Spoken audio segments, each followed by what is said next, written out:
રણજીતસિંહનું વહીવટી તંત્ર. રણજીતસિંહની આપણે સિદ્ધિઓમાં જોયા પછી આપણે જોઈએ કે રણજીતસિંહનું વહીવટી તંત્ર કેવું હતું, એના વહીવટની અંદર એનું વહીવટી કાર્ય કેવું હતું.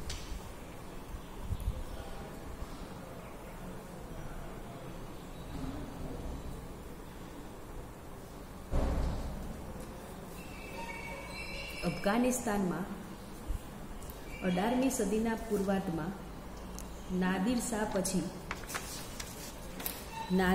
પછી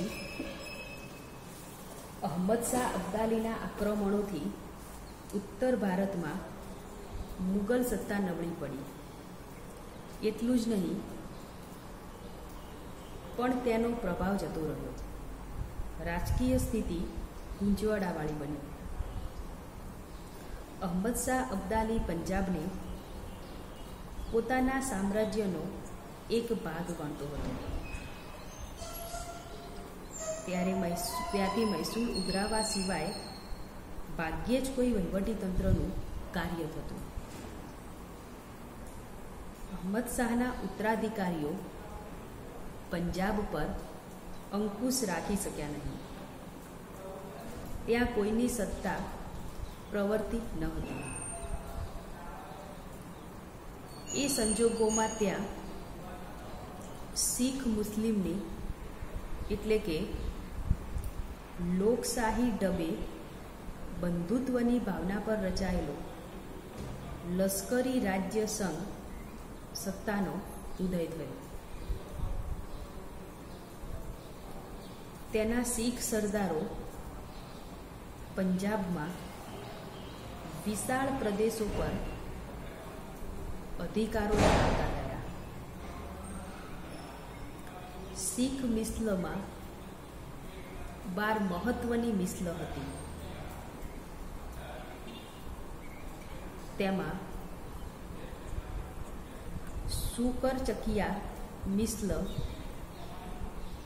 રાવી અને ચિનાબ વચ્ચેના પ્રદેશ પર અંકુશ ધરાવતી હતી. આ મિસલ આગેવાન મોહનસિંહને ત્યાં રણજીતસિંહનો જન્મ ગુજરાનવાલામાં થયો.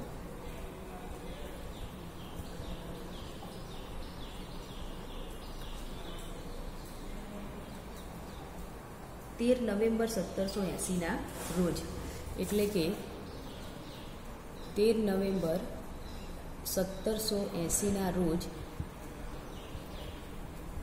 મોહનસિંહને ત્યાં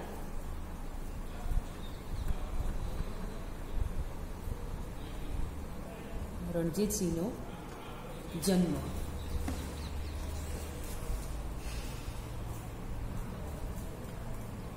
રણજીતસિંહ 12 વર્ષના થયા ત્યારે તેના પિતાનું અવસાન થયું. 1792થી 1797 સુધી રણજીતસિંહ વતી તેની માતા, સાસુ અને દિવાન લખપત રાયે મિસલનો વહીવટ કર્યો. રણજીતસિંહની વય નાની હોવા છતાં તેણે રાજકીય બાબતોનું જ્ઞાન મેળવી લીધું. 1797માં રાજ્યપાલક મંડળની સત્તાનો અંત આણી તેને સત્તા હાથમાં લઈ લીધી. રણજીતસિંહના સારા નસીબે 19મી સદીના અંત સમયે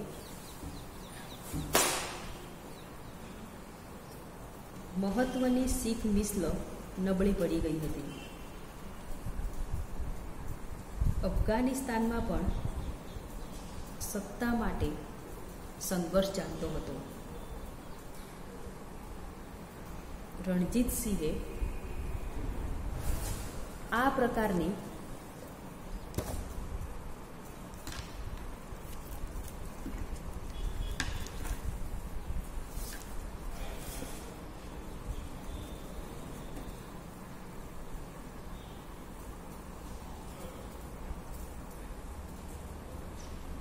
રાજકીય પરિસ્થિતિનો લાભ લીધો અને પડોશી મિસ્રના પ્રદેશો જીતી લેવાની નીતિ અપનાવી.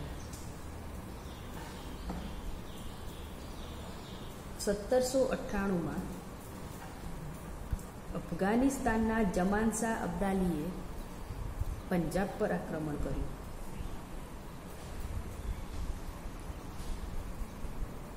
ત્યારે રણજીતસિંહે દીર્ઘદ્રષ્ટિ વાપરી તેને મદદ કરી. મદદની કદર રૂપે જમાન શાહે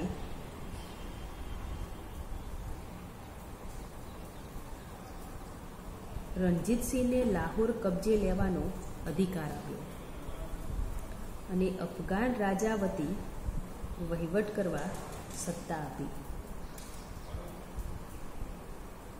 રણજીતસિંહે 1799માં જ લાહોર પોતાના કબજામાં લઈ લીધું.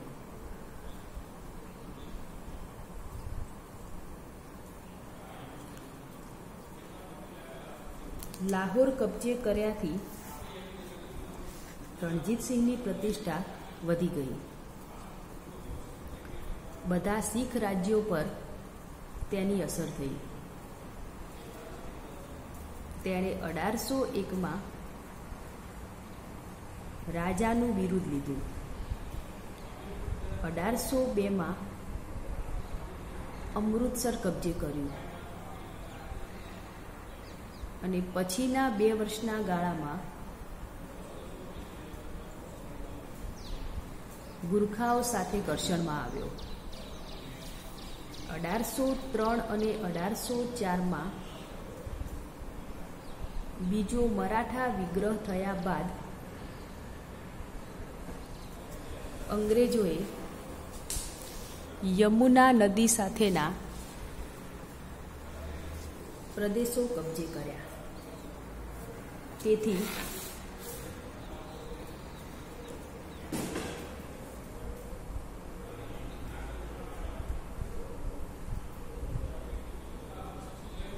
રણજીતસિંહ માટે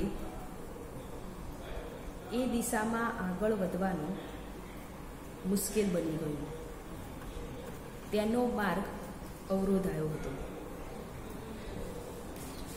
આગળ પોઈન્ટ છે રણજીતસિંહનું વર્ચસ્વ.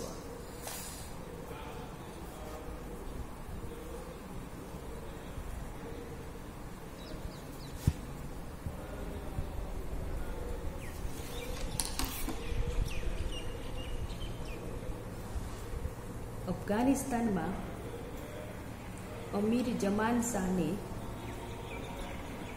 1803માં આંધળો બનાવવામાં આવ્યો અને ગાદી ઉપરથી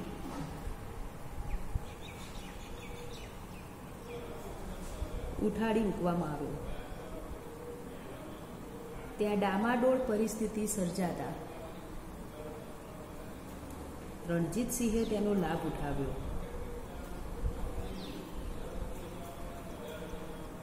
અને મુલતાન સુધીના પ્રદેશો કબજે કર્યા. એ પછીના 3 વર્ષમાં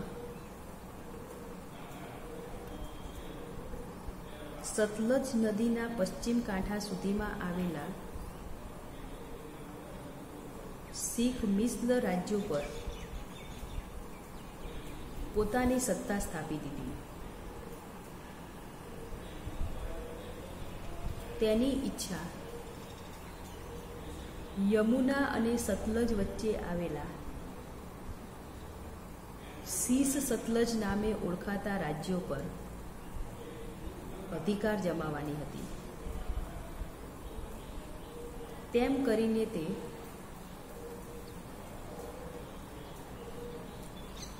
શક્તિશાળી અને સંગઠિત શીખ રાજ્ય સ્થાપવા માંગતો હતો. 1795ની સંધિ અનુસાર આ રાજ્યો સિંધિયાના તાબામાં હતા. પરંતુ 1806માં સિંધિયાને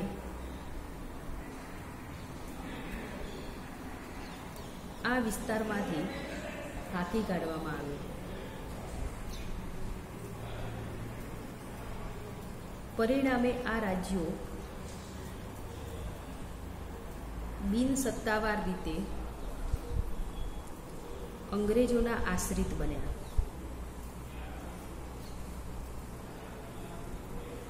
આ સમયે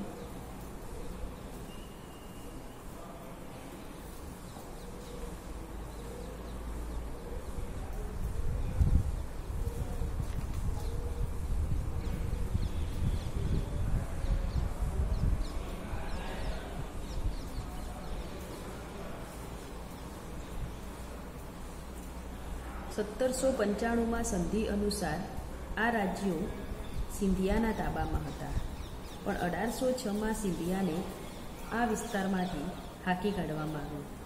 પરિણામે આ રાજ્યો બિનસત્તાવાર રીતે અંગ્રેજોના આશ્રિત બન્યા.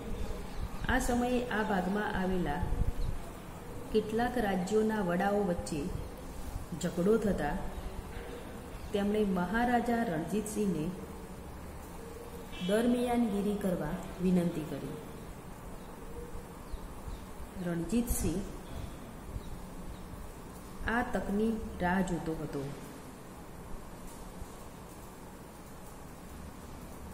તેણે આ મંત્રણાનો ઘણી ખુશીથી સ્વીકાર કર્યો.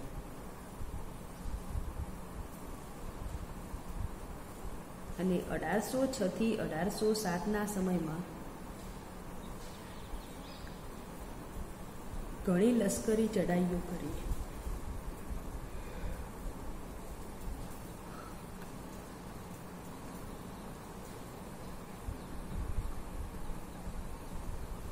અને પોતાની વિસ્તારવાદી નીતિનો પરચો બતાવ્યો.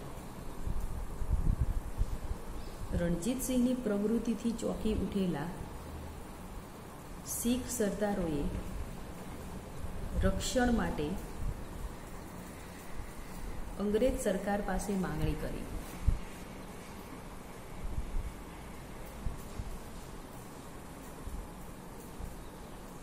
આ સમયે ગવર્નર જનરલ તરીકે મિન્ટો હતા. તેની નીતિ રણજીતસિંહને સતલજની પશ્ચિમે જ અટકાવી દેવાની હતી. તેથી તેણે જાહેર કર્યું કે અંગ્રેજ સરકાર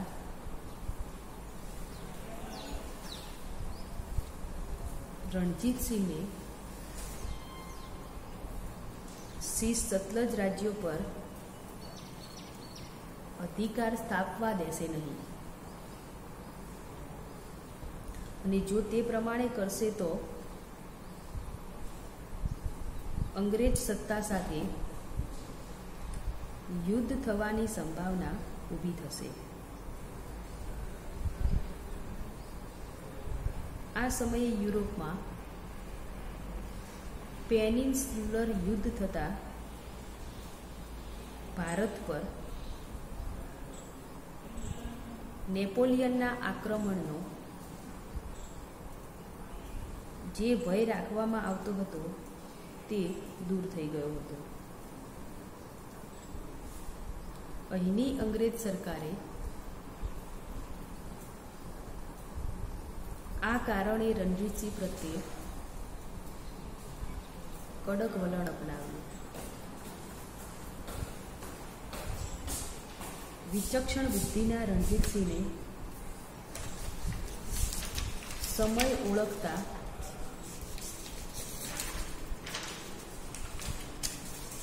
વાર લાગી. કેમ આટલા બધા? કોને આપ્યા?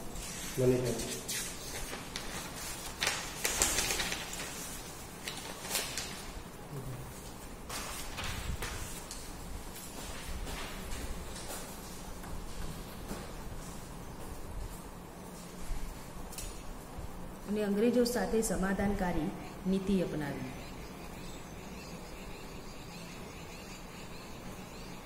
અમૃતસરમાં રહેલા અંગ્રેજ સેનાપતિ ચાર્લ્સ મેટકાફ સાથે તેણે એક કરાર કર્યો 20 એપ્રિલ 1809ના રોજ. સતલજની દક્ષિણે આવેલા 45 પરગણા જેના પર તેણે અધિકાર સ્થાપી દીધો હતો, તેના પર તેની સંપૂર્ણ સત્તા હોવાનું અંગ્રેજ સરકારે સ્વીકાર્યું. તેના બદલામાં સતલજને રણજીતસિંહના અને કંપની સરકારના પ્રદેશો વચ્ચેની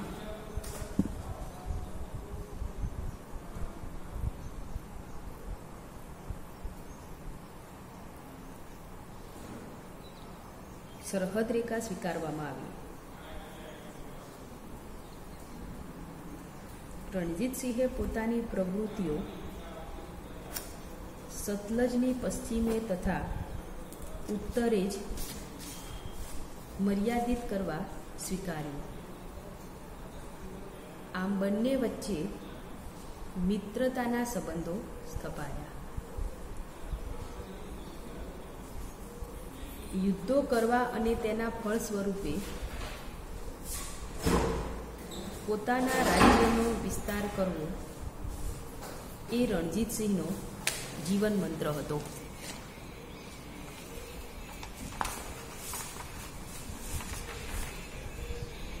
લશ્કરી તાલીમ આપેલા પોતાના શક્તિશાળી લશ્કરને એ જો પ્રવૃત્તિશીલ ન રાખે તો કદાચ એ લશ્કર તેની સામે ભયરૂપ બને તેવી શક્યતા પણ એણે વિચારી હતી. આથી 1809નો કરાર થયા બાદ લશ્કરને પ્રવૃત્તિમય રાખવાની નીતિ અપનાવી. 1810માં તેણે મુલતાન પર ચડાઈ કરી પોતાનો અધિકાર સ્થાપ્યો. 1818માં તેણે ખાલસા કર્યું.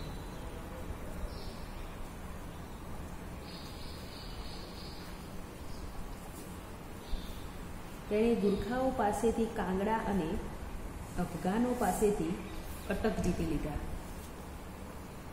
1819માં કાશ્મીર પણ લીધું. અફઘાનિસ્તાનમાં રાજકીય અંધાધૂંધીનો લાભ લઈ તેણે અફઘાનિસ્તાનનું આધિપત્ય ફગાવી દીધું અને સ્વતંત્ર બની ગયું. 1814માં શાહ સુજાને આશ્રય આપી તેની પાસેથી પ્રખ્યાત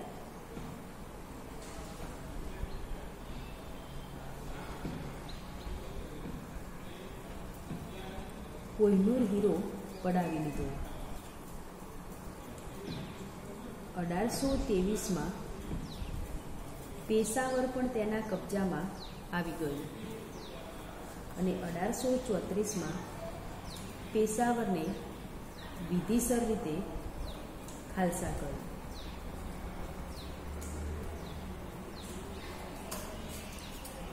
1823 સુધીમાં રણજીતસિંહે સતલજની ઉત્તરે અને પશ્ચિમે આવેલી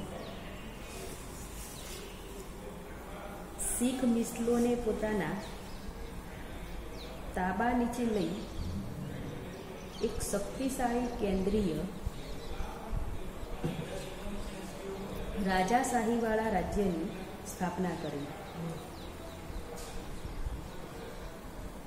એમ છતાં સતલજની પૂર્વે આવેલા રાજ્યો જે અંગ્રેજોના રક્ષણ નીચે હતા તે તેના પ્રદેશોની બહાર રહ્યા હતા. એ દ્રષ્ટિએ રણજીતસિંહનું સ્વપ્ન સંયુક્ત અને વિશાળ શીખ રાજ્ય સ્થાપવાનું સાકાર ન બન્યું. તેની ઈચ્છા પોતાના લશ્કરને ભારતમાં સૌથી ઉત્તમ ગણાતા લશ્કરોમાંનું એક બનાવવાની હતી. તેણે યુરોપીય ઢબની લશ્કરી તાલીમનું મહત્વ સમજાવ્યું હતું.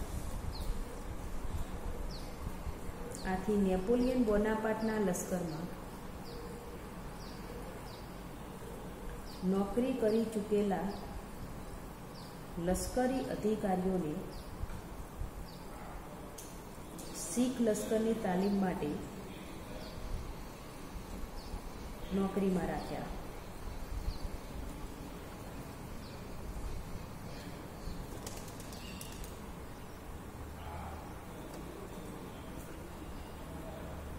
યુરોપિયન ઢબે તાલીમ પામેલા શીખ લશ્કરની નામના પણ ફેલાવા લાગી. લશ્કરની કામગીરીને પરિણામે પેશાવરનો સૂબો રણજીતસિંહને ખંડણી આપતો થઈ ગયો. આગળ પોઈન્ટ છે અંગ્રેજ શીખ સંબંધો.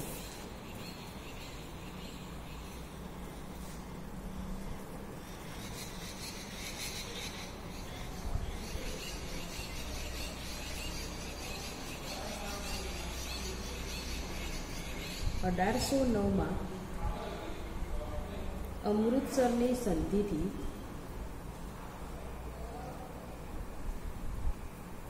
રણજીતસિંહના મૃત્યુ સુધીના અંગ્રેજ શીખ સંબંધો પર દ્રષ્ટિપાત કરી લેવો જરૂરી છે. અમૃતસરની સંધિથી પૂર્વમાં આવેલા સતલજ રાજ્યો અંગ્રેજ સરકારના રક્ષણ નીચે આવી ગયા હતા. રણજીતસિંહની આગેકૂચ ત્યાંથી અટકી ગઈ હતી. તેણે જ્વલંત વિજયો અને સફળતાઓ મેળવી હોવા છતાં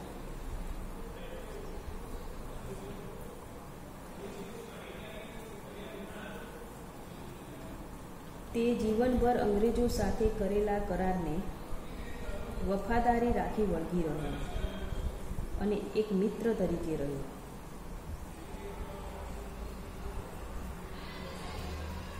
અંગ્રેજોને 1816માં નેપાળમાં અને 1824માં બર્મામાં પીછેહઠ કરવી પડી. આવા વિકટ સંજોગોમાં પણ રણજીતસિંહે કોઈ લાભ લીધો નહીં અને વફાદારી રાખી. નેપાળને અંગ્રેજો સામે મદદ કરવા તેણે ના પાડી હતી. નાગપુરના ભોસલે રાજા, જેને ત્રીજા મરાઠા વિગ્રહ દરમિયાન નાગપુરમાંથી હાંકી કાઢવામાં આવ્યો હતો, તેણે 1820માં રણજીતસિંહ પાસે મદદ માંગી હતી. 1825માં ભરતપુરના રાજાએ તેની પાસે મદદ માંગી.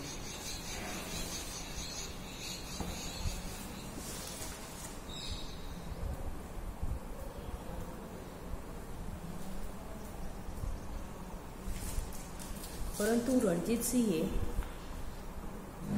આ બધાની માંગણીઓનો અસ્વીકાર કર્યો હતો. તેણે અંગ્રેજો તરફની નિષ્ઠા ચાલુ જ રાખી.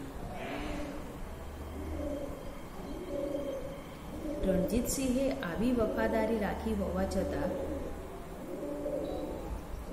અંગ્રેજોએ તેના તરફ મિત્ર તરીકેનો વ્યવહાર રાખ્યો ન હતો. એટલું જ નહીં, પરંતુ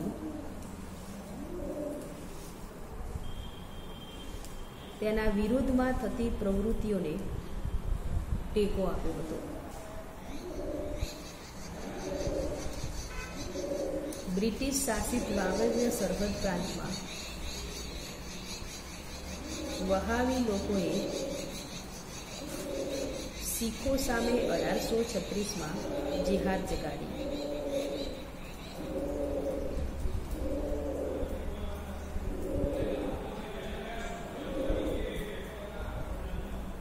અને વિરોધી પ્રવૃત્તિઓ કરી.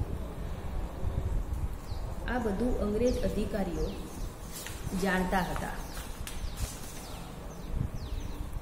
એટલું જ નહીં, પરંતુ તે બધું તેમની પરવાનગીથી થયેલું હતું. અંગ્રેજ સત્તાવાળા એવું ધારતા હતા કે વાયવ્ય પઠાણો શીખો સામે લડત ચલાવશે તો રણજીતસિંહ મૂંઝવણમાં મુકાશે અને તેનું રાજ્ય નબળું પડશે. વહાવીઓએ 4 વર્ષથી વધુ સમય માટે લડત ચલાવી અને પેશાવર પણ કબજે કર્યું. બાલાકોટની લડાઈમાં બરેલીના વહાવી નેતા સૈયદ અહમદની 1831માં હાર થયા બાદ મૃત્યુ થતાં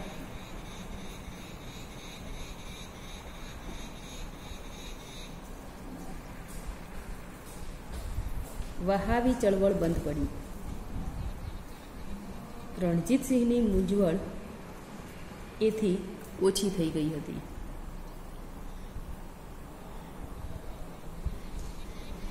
પંજાબ પર પ્રભુત્વ મેળવ્યા બાદ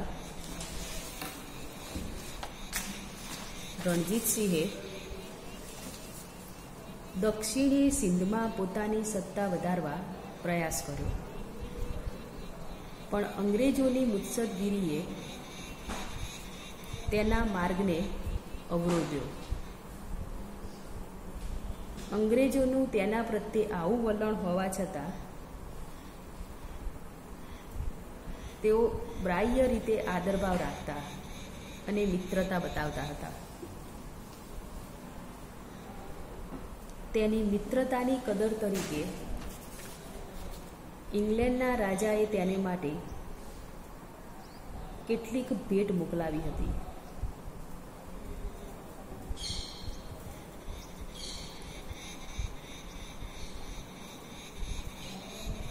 તેમાં 5 ઘોડા અને એક ઇંગ્લિશ બનાવટની ઘોડાબગીનો સમાવેશ થતો હતો.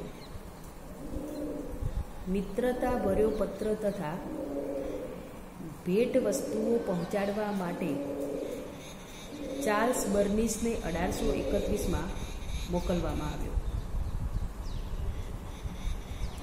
બર્નિસના પ્રતિનિધિ મંડળને સિંધુ નદીના માર્ગે મોકલવામાં આવ્યું હતું. બર્નિસના મિશનનો ઉલ્લેખ અગાઉ થઈ ચૂક્યો છે. તેનું મિશન કાર્ય અનેકવિધ હતું એ સ્પષ્ટ થાય છે. ગવર્નર જનરલ વિલિયમ બેન્ટિંગ 1831માં રણજીતસિંહને રૂપાર ખાતે મળ્યો હતો અને અગાઉના કરારથી ફરી તાજો કર્યો હતો. આ જ સમયે રણજીતસિંહને અજાણ રાખી સિંધના અમીરો સાથે કરાર કરવા વાટાઘાટો ચલાવવા સર હેનરી પોટિંજરને સૂચનાઓ આપવામાં આવી હતી.